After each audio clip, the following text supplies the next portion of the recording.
सास बहू का प्यार। सुमित्रा अपनी बहू को आवाज देती है। अरे बहू, देख मेरा भाई आया है, जरा उसके लिए चाय नाश्ता तो लेती आ। क्या दीदी, चाय नाश्ते से क्या होगा, खाना मंगाओ खाना। अच्छा ठीक है, मंगाती हूँ। तभी सुमित्रा की बहू तारा हाथ में पर्स लिए बाहर आती है। मम्मी जी, मैं मार्केट जा रही हूँ, मेरी सहेलियां बाहर मेरा इंतजार कर रही हैं। मामा जी को खाना आप दे दीजिएगा, मुझे ना देर हो रही है। और सुमित्रा वहां से चली जाती है। ये देख कल्लू लाल सुमित्रा से कहता है, ये क्या दीदी, तुम्हारी बहू तो बहुत अकड़ू है। कोई बहू अपनी सास से ऐसे बात करती है क्या? ये अगर अपने गांव में होती ना तो अपनी माँ इसे 2 मिनट में सीधी कर देती। तुम कहो तो मैं अभी माँ को फोन करके बुला लेता हूँ। अरे नहीं नहीं कल्लू, पहले का जमाना और था, अब जमाना बदल गया है। हमें बहू को अपनी बेटी की तरह रखना चाहिए। और वैसे भी ये किस किताब में लिखा है कि शादी के बाद लड़की की आजादी छीनकर उसे 4 दीवारी में कैद कर दूं? उसे भी अपनी मर्जी से जीने देना चाहिए। अरे इसी का नाम जिंदगी है। ये सब छोड़, तू खाना खा। हाँ हाँ दीदी, बड़ी जोरों की भूख लगी है। अगले दिन, ये देखिए मम्मी जी, कल मैं मार्केट से अपने लिए साड़ी लेकर आई हूँ। मैं आपके लिए भी साड़ी ले रही थी, लेकिन मुझे कोई साड़ी पसंद ही नहीं आई। अच्छा, मैं ऑफिस के लिए निकल रही हूँ, मुझे देर हो रही है। ये कहकर तारा वहां से चली जाती है। तारा के जाती ही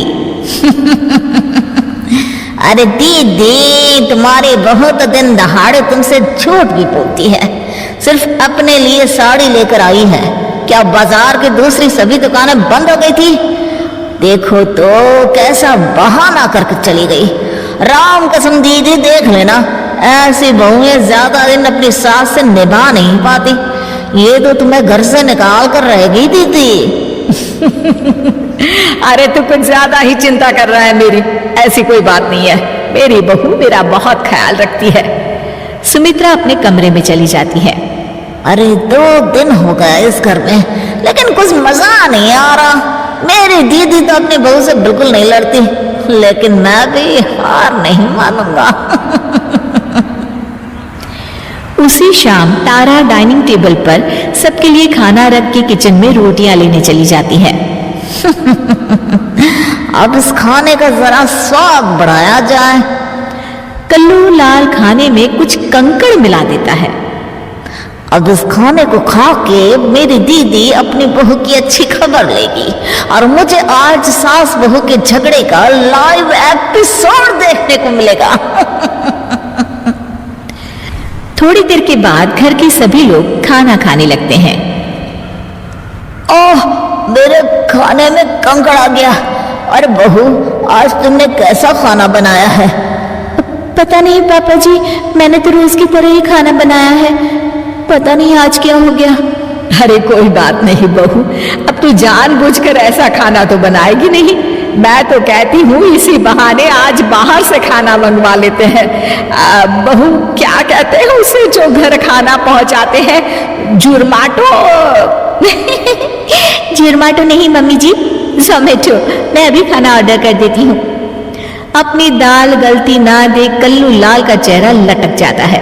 अगले दिन गैस पर चाय चढ़ाकर तारा अपने कमरे में जाती है। तभी कल्लू लाल चाय में नमक डालने लगता है। तारा ये सब देख लेती है और फौरन मोबाइल में वीडियो बनाकर अपनी सास को दिखा देती है।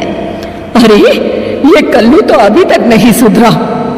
मुझे तो लगता है मामा जी जानबूझकर हमें परेशान कर रहे हैं। हाँ, ये बात तो है।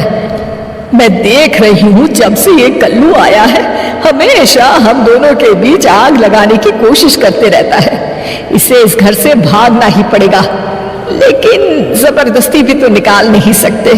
आखिर भाई है मेरा। अब चिंता मत करिए माँ जी, मेरे पास एक बहुत बढ़िया आइडिया है। अगले दिन सुबह सुबह दोनों सास बहू आपस में लड़ने लगती हैं और तारा बैग उठाकर अपने मायके चली जाती है। ये देख कल्लू लाल खुशी से नाचने लगता है। लेकिन जिस तरह बिना पेट्रोल के गाड़ी नहीं चलती, ठीक उसी तरह बिना बहू के घर भी नहीं चल सकता। अरे कल्लू, देखता नहीं हॉल में कितनी धूल जमी है? बहू तो है नहीं घर में, इसलिए तू हॉल में पोछा लगा दे। कल्लू लाल हिचकिचाते हुए कहता है, जीजा जी, अब मैं हॉल में पोछा लगाते हुए अच्छा लगूंगा क्या? अरे तुझे किस बात के शक? लल्लू लाल की दुकान पर दिन भर झूठे बर्तन धोता था, भूल गया क्या? चल फटाफट हॉल को चमका दे। मजबूरी में कल्लू लाल को फर्श पर पोछा लगाना पड़ता है। अगले दिन, अरे सुन कल्लू। जी दीदी। देख कल्लू, खाना बनाने के लिए बहू तो है नहीं घर में, इसलिए हमें बाहर से खाना मंगा कर खाना पड़ेगा। और हाँ, रमेश ने कलकत्ता से अभी तक पैसे नहीं भेजे, इसलिए तुझे अपने पैसों से खाना खरीद कर लाना होगा। कल्लू लाल जोश में आकर हाथ कर देता है, लेकिन कुछ दिनों बाद, अरे ये क्या, मेरे इतने सारे पैसे खर्च हो गए, ऊपर से मैं इस घर का रामू काका बन गया हूँ। अरे मैं अपने पैसों से दूसरों के घर के खर्चे उठाऊं, इतना बड़ा भी बेवकूफ नहीं हूँ। इससे अच्छा तो मैं फिर से लल्लू लाल की यहाँ जलेबियां तल के 4 पैसे ही कमा लूं। मैं कल ही बस पकड़कर अपने गांव चला जाऊंगा। अगले दिन ठीक ऐसा ही होता है। कल्लू लाल बस पकड़कर सीधा अपने गांव निकल जाता है और उसके जाते ही तारा वापस आ जाती है और सभी मजे से रहने लगते हैं।